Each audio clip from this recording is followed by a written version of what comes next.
ये भारत का इतिहास और बौद्ध धर्म की सबसे जीवित कहानी है।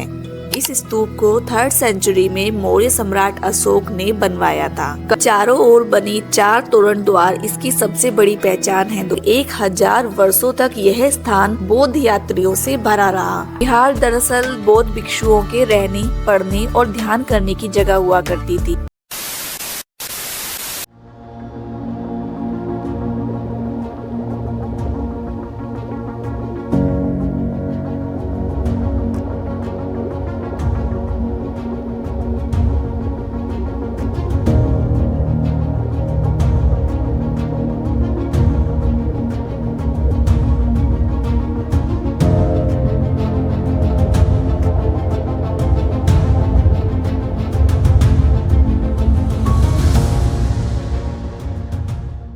Hello friends, welcome to our new vlog. और आज का ये व्लॉग है एक ऐसी जगह का जहां 2200 साल पुरानी शांति आज भी जिंदा है। ये है सांची स्तूप, यूनेस्को हेरिटेज साइट, जो कि भोपाल से अप्रोक्स 50 किलोमीटर दूर एक छोटी सी पहाड़ी पर बना है। तो चलिए चलते हैं दोस्तों UNESCO world heritage site Sanchi stupa को देखने और समझने। दोस्तों, सांची स्तूप जाने के लिए भोपाल से हम लोग मॉर्निंग में ही निकल गए हैं, जिससे हमें रोड्स पर ट्रैफिक जाम का सामना न करना पड़े। और मौसम भी देखिए दोस्तों कितना ब्यूटीफुल हो गया है ना। सांची स्तूप विजिट करने का जो बेस्ट टाइम है या तो विंटर सीजन या फिर मॉनसून सीजन है, क्योंकि इस टाइम मौसम भी आपका साथ देता है और ग्रीनरी भी चारों तरफ देखने को काफी मिलती है। तो बातें करते करते और मौसम को एंजॉय करते करते ये देखिए दोस्तों, हम लोग फाइनली पहुंच गए हैं सांची। और ये देखिए यहाँ पे ये एक बोर्ड आया है जिस पर लिखा है welcome to the world famous Buddhist stupa. तो हमें यहीं से राइट टर्न लेना है सांची स्तूप के लिए। और काफी टूरिस्ट बसेस दिखनी भी स्टार्ट हो गई हैं यहाँ पर। अब जल्दी से अपनी गाड़ी पार्क करके चलते हैं अंदर।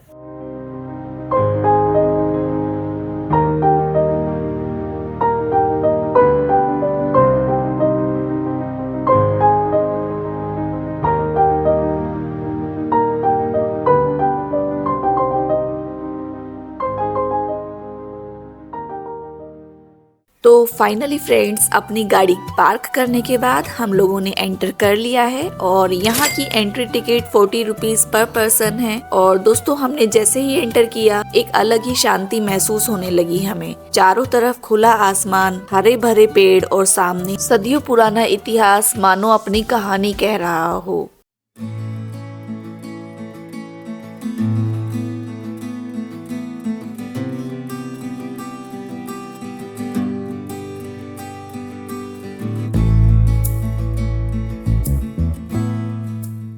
दोस्तों, सांची स्तूप सिर्फ ईंट और पत्थरों से बना एक मोन्यूमेंट नहीं है। ये भारत का इतिहास और बौद्ध धर्म की सबसे जीवित कहानी है।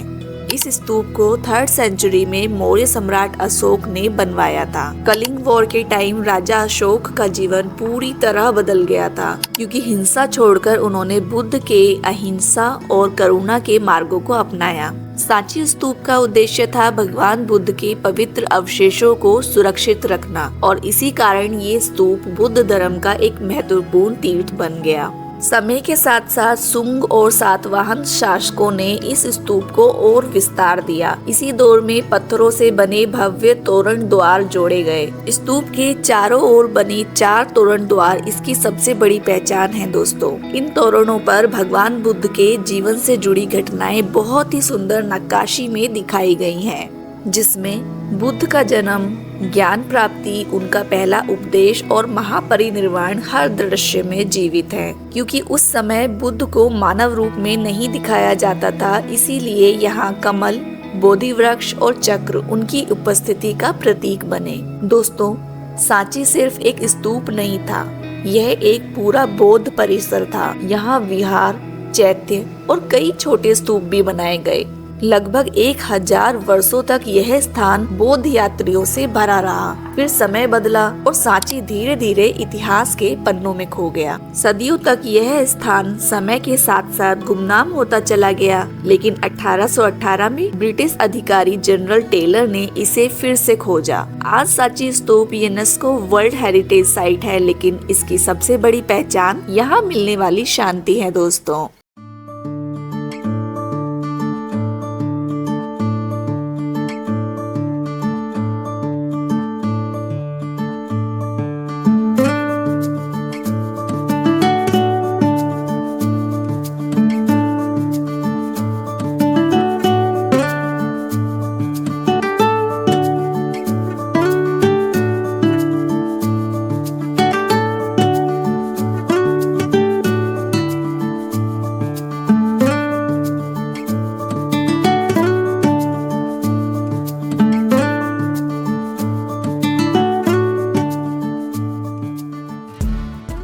दोस्तों, सांची स्तूप हमें यही सिखाता है कि सबसे बड़ी जीत दूसरों पर नहीं, खुद पर होती है। यह जगह बताती है कि इतिहास सिर्फ युद्धों से नहीं बनता, बल्कि शांति के फैसलों से भी बनता है। दोस्तों, उस समय सांची स्तूप के आसपास सिर्फ स्तूप ही नहीं, बल्कि बौद्ध जीवन की पूरी व्यवस्था मौजूद थी। इन्हें कहा जाता है बुद्ध विहार। अभी हम जहाँ पर चल रहे हैं, ये बुद्ध विहार हुआ करता था। विहार दरअसल बौद्ध भिक्षुओं के रहने, पढ़ने और ध्यान करने की जगह हुआ करती थी। यहाँ भिक्षु सिर्फ रहते नहीं थे, बल्कि बुद्ध के उपदेशों को जीते थे। सांची में कई विहारों के अवशेष मिलते हैं। ये साधारण पत्थरों से बने थे, लेकिन इनका उद्देश्य बहुत गहरा था। हर विहार में एक खुला आंगन, चारों ओर छोटे छोटे कक्ष और बीच में शांति होती थी। यह आंगन ध्यान, अध्ययन और संवाद का केंद्र था। इन विहारों में कोई दिखावा नहीं था, ना ही कोई सजावट थी और ना ही कोई भव्यता, क्योंकि बौद्ध जीवन सादगी सिखाता है। सांची सिर्फ एक तीर्थ नहीं था, यह एक प्राचीन विश्वविद्यालय जैसा था, जहां ज्ञान, अनुशासन और करुणा साथ साथ चलते थे। और जब हम इन विहारों के खंडर को देखते हैं तो हमें टूटे पत्थर नहीं दिखते, बल्कि एक अनुशासित जीवन शैली की झलक मिलती है। आज भले ही ये विहार शांत खंडर बन चुके हों, लेकिन इनकी ऊर्जा अब भी वैसी ही है। अगर आप थोड़ी देर रुके तो महसूस होगा यहाँ शांति आज भी निवास करती है। तो दोस्तों, आज का ये व्लॉग हम यहीं खत्म करते हैं, लेकिन उससे पहले यहाँ की कुछ पिक्स क्लिक कर लेते हैं।